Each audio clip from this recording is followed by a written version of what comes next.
તો કંડલા દીનદયાલ પોર્ટ પર મોટી દુર્ઘટના ટળી છે। કંડલા પોર્ટના જેટી નંબર 6 પર મસમોટું ગાબડું પડ્યું। જેટી તૂટવાને કારણે મસમોટું ગાબડું પડ્યું છે। ડેપ્યુટી ચેરમેન સહિતના ઉચ્ચ અધિકારીઓ ઘટના સ્થળ પર ગાબડાના સમારકામની કામગીરી શરૂ કરવામાં આવી છે। ત્યારે કંડલા દીનદયાળ પોર્ટની આ ઘટના છે। પોર્ટ પર જેટી નંબર 6 પર મસમોટું ગાબડું પડ્યું। વધુ માહિતી સાથે સંવાદદાતા હર્ષદ ફોનલાઈનથી જોડાયા છે। જી હર્ષદ, શું સમગ્ર વિગત? આજે બપોરના 2 વાગે કંડલા દીનદયાલ પોર્ટમાં મોટી દુર્ઘટના જે છે તે ટળી છે। કંડલા પોર્ટના જેટી નંબર 6 નજીક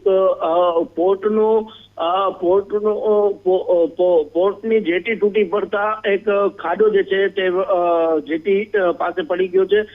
પ્રશાસન દ્વારા હેન્ડલિંગની કામગીરી જે છે તે અત્યારે અટકાવી દેવામાં આવી છે। ઘટના સ્થળ ઉપર કંડલા પોર્ટના ડેપ્યુટી ચેરમેન સહિતના ઉચ્ચ અધિકારીઓ જે છે તે પહોંચ્યા છે। સમગ્ર મામલે અત્યારે હેન્ડલિંગ કરવાનું જે છે તે બંધ કરી દેવામાં આવ્યું છે।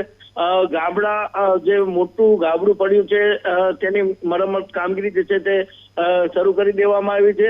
આ બપોરના 2 વાગ્યાની ઘટના છે। બહુ મોટી દુર્ઘટના થતા જે છે તે ટળી છે। જી માહિતી બદલ આભાર।